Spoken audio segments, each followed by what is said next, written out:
itong si Amy Uto-Uto. Hindi lang basta uto-uto, isa uto-utong aso, mga kababayan. At itong anak ng pastor na si Joel Villanueva ay talagang napakabastos. Pero inyo mga kababayan, inutusan niya pa si Amy na uto-utong aso para lang guluhin, para lamang mag-motion mga kababayan doon sa statement ni parliamentary statement nitong si Risa Hontiveros. Eto, pakinggan natin. Eto, sikat na sikat to sa social media ngayon. Di naman ako papayag na wala tayong content nito mga kababayan, mga ka-GP Natics, ano? Ayan tingnan nyo. Nahuli kam na, nagpapalusot pa. Viral na yon ang video ni Senador Joel Villanueva na tila sinusulsulan daw si Senador Amy Marcos para harangin ang paghain ng isang mosyon ni Senator Risa Hontiveros. Ito ay bago nagkasagutan na ang dalawang senadora sa kasagsagan ng debate sa impeachment ni VP Sara. Ang depensa ni Senator Villanueva sa agenda report ni Hannah T. Pwede mo lang sabihin sa microphone. Inaprubahan natin motion kahapon. Point of order. Para po kami. Point of order, Mr. I have the floor. I have the floor, Mr. President. I have the floor, Mr. President. Kuha ng bill. Talagang hindi nila pinipigil. Hindi nila talaga pinapabayaan na makaalaguha itong si Senator Risa, no? Mga kababayan, para pigilan yung mga pinagsasabi ng mga Duterte Black.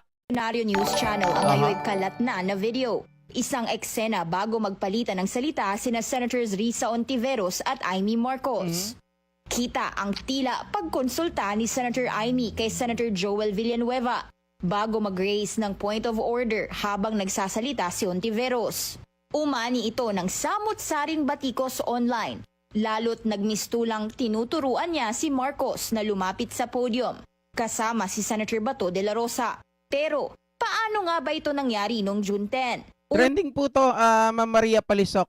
Nasisira ba yung boses ko, mga kababayan? Huwag kayong mag-alala, malapit na yung mapalitan na natin yan. Na kasing nagmosyon si De La Rosa na i-dismiss na ang impeachment complaint laban kay VP Sara. I respectfully move that in view of its constitutional infirmities and questions on the jurisdiction and authority of the 20th Congress, the verified impeachment complaint against Vice President Sara Zimmerman Duterte be dismissed. Tinangka ni Senator Bongo magsalita Dilibay. pagkatapos niya na sinubukang pigilan ni Hontiveros. Matapos isuspinde ang sesyon, sinubukang i-move ni Hontiveros na wag munang magpamosyon at magpasalita matapos ni De La Rosa dahil nakabinbin pa rin ang dapat sanay panunumpa nila bilang senator judges. Alinsunod sa napagkasunduan nilang motion isang araw bago iyon.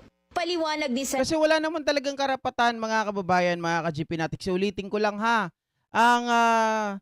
Ang Senado po, unang-una kapag halimbawa na impeach na ng Kongreso, 'di ba? I-transmit na sa Senado, dapat shall proceed, mga kababayan, forthwith to a trial. Which is hindi po nila ginawa 'yon. Pinatagal pa nila ng pagkahaba-haba. Tapos talagang marami silang mga alibis. Sinasabi nila na kesyo kulang sa oras, keso mas marami pang batas ang dapat unahin na dapat maipasa kaysa dyan sa impeachment ni Sara Duterte. Tapos itong mga to, ang dapat itatrial muna, 'di ba? Mag-convene muna sila bago po tapos i-trial bago sila pwede na sabihin base dun sa kanilang makikita kung ito ba ay not enough, hindi sufficient yung evidence against Sara Duterte, saka lang sila pwedeng mag-dismiss. Ito naman ang palusot ni Villanueva. Senator Joel, lagi raw siyang natatanong sa floor at nag-procedural question lang si Senadora Amy. Sa patong-patong na naging motion, pwede ang mag-point of order. Dati na ring naging majority floor leader si Senator Joel, na anak ni Jesus is Lord Church founder, Brother Eddie Villanueva. Maging si Attorney Jesus Falsis nag-react din sa video. Sabi niya, sinusulsulan daw ni Villanueva si Marcos para guluhin si Hontiveros. Depensa naman ni Villanueva, Clearly, malisyoso ang naging pagkalat ng video. At kung minority block naman ang may point of order, ganun din ang gagawin niya. Matapos ang mahabang Hindi, kitang-kita dito. Ako, sa akin palagay hindi tayo bias. Pero may pagka-bias. Hindi, ganito, parang, ang napapansin ko talaga mga kababayan, mga ka-GP Natics, doon pa lang sa umpisa, sinasabi na ni Bato kaagad, na sige, anuhin mo, guluhin mo. Sige, mag-point of order ka. Ito po yun, para mas maliwanag, mga ka-GP Natics. I still Point have of the floor. order. I have the floor, Mr. Point of President. order. I have the floor, Mr. President. Ayun, di ba? Talagang, sige, point of order ka. Sige, ikaw na. Ganon, mga kababayan. Walang kusang palo si Aimee. Kumbaga para sa akin, nagtulungan, nagkaisa itong mga ito para sirain yung statement, yung motion ni Senator Riza Ontiveros. Ayaw nilang pagsalitain. Kasi maboboljak sila eh. Diba dun sa pahayag nga ni Aimee Marcos dun sa Malaysia na kasama niya si Sara, nagyayabang pa. Kesyo daw sinigaw-sigawan niya daw si Riza Ontiveros. Nako, mga kababayan, uto-uto ka lang da dyan eh. Di biruin mo si Senator Bato. Oh. Sino ba to si Senator Bato? Kumbaga sa mga politiko, mga kababayan, para sa akin, si Aimee, ano na yan, inugatan na. Inugatan na ng panahon. 'Di ba? Naging vice governor, naging governor. Hindi ko lang alam kung naging naging kongresista ba siya. Pero ang dami ng mga experience niya tapos utos-utusan ka lang ng ganon. 'Di ba? Kita natin na parang talagang tuta ka ba? Uto-uto ka? Aso ka ba ng mga Duterte? Sabagay, halata naman. Kaya lang dito pinakita mo talaga ang pagiging tuta mo, ang pagiging sunod-sunuran mo na pag tinuruan ka kumain ng etchas, mukhang kakain ito si Aimee. Kahit anong gawin siguro sa kanya, pag sinabi sa kanya, sige nga, talon ka sa ilog, o talon ka sa dagat, pikimitay ka, siguro gagawin niya. Which was the subject of Ayan yesterday, pwede ba ako mag-point of order? Pwede. which is an offshoot of a question of privilege, which takes precedence. Tingnan niyo si Villanueva, guys. Tingnan niyo si Villanueva, tuwang-tuwa pa. Diba? Tuwang-tuwa pa yan. Ayan sabi niya. Diba? Nag-utos na pigilan ng motion na mag-proceed sa trial. Kasi nga, ang gusto ni Hontiveros, simulan na natin, mag-convene muna tayo. Mag-proceed sa trial. Bago kayo mag-motion to dismiss. Hindi pa nga nata-trial. Gusto nyo kaagad, i-dismiss kaagad yung impeachment against Sara Duterte. So, ganito kasi yan, guys. Paano kayo nag-judge? 'Di ba kayo ay magiging senator judge, magiging impeachment court. Ngayon, hindi pa nagko-convene. So, ibig sabihin, pangkaraniwang mga senador pa lang kayo. Diba? Paano kayo nag-decide as sabihin natin, presiding officer, o sabihin natin na senator judge, kung wala naman po kayong nakikita? Nakita nyo na ba yung mga iprinisinta ng mga prosecutors? Wala pa naman silang inihahain. Wala pa silang ipinapakita sa inyo. Wala pang trial na nangyayari. And according to dun sa mga law school, yung mga magagaling talaga, mga kababayan, ang sinasabi po nila, yung mga bumalangkas ng batas, hindi ka pwede na mag-decide ka agad na hindi pa nag-start yung trial. Diba? Napaghahalataan kayo na kayo ay nag-aabogado kay Sara Duterte. Halatang halata na siguro kahit maumpisahan yung trial, maipakita na talagang matibay ang mga ebidensya, ang inyong mga desisyon ay acquittal pa rin. Anak ng tinapa. Sabi ni Jojo Ineres, ano ka ba talaga, test demand, maka Duterte? Ay, opo, Duterte yan. Ang laki ng ngiti eh. motions. Oh. So I had to momentarily suspend any action, whether ito na hapon, na manumpa na po kami. I still have the floor.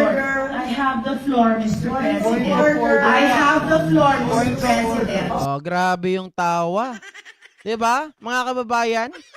Pero GP, sa batas naman pwede naman talaga mag-point of order. Yes, it is.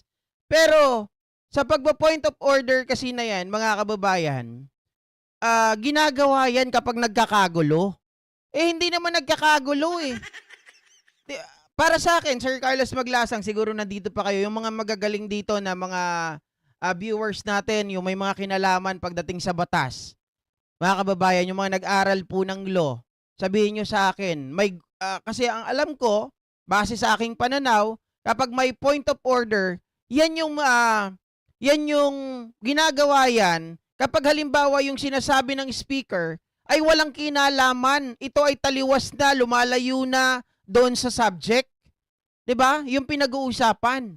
Eh kaya lang mga kababayan, maliwanag na sinasabi ni Senator Risa Hontiveros, hindi ka pa pwede na mag-decide na mag-motion to dismiss the impeachment trial without convening, mga kababayan, at hindi pa kayo nag-translate into impeachment court. Hindi pa kayo senator judge. Ano to, nang hula lang kayo?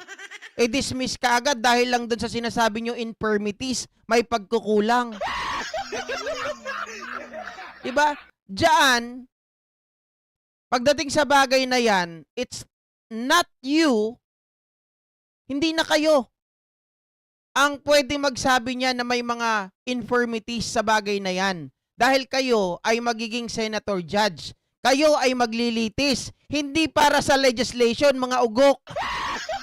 Kasi pag sinabi mong may infirmities, mga kababayan, yan ay trabahong legislation. Trabaho yan ng mga pangkaraniwan, sabihin natin, na hindi natin pag-uusapan ang impeachment court. Trabaho yan ng mga legislator. 'Di ba? To amend dahil may infirmities dito, may kakulangan, mayroong hindi malinaw. 'Yun ang gagawin ninyo, to amend the existing law, to crap a law. Ganon dapat. Hindi yung questionin mo may infirmities. Anak ng tinapa, napakagaling nyo naman. Diba, Tita Marlene Ratuita? Magagaling to masyado mga to eh. Akala mo mga... Diyos ko, kung magaling ka ba to, dapat yung title pa lang ng ating pambansang awit, alam mo na. Sinasabi ni Edgar Edehar, bahala. Mga 80-80, sino ba yan sinasabihan mo? Kami ba yun?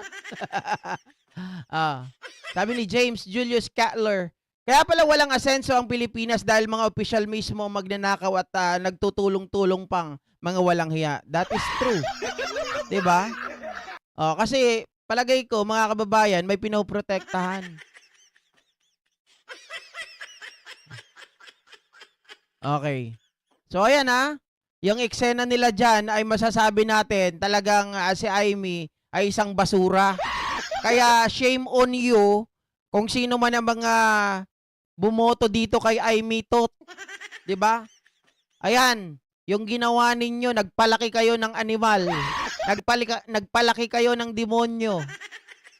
Uy, di naman namin sila pinalaki, GP. Hindi, I mean, bumoto kayo ng demonyo, pinanatili nyo sa pwesto, ayan tuloy.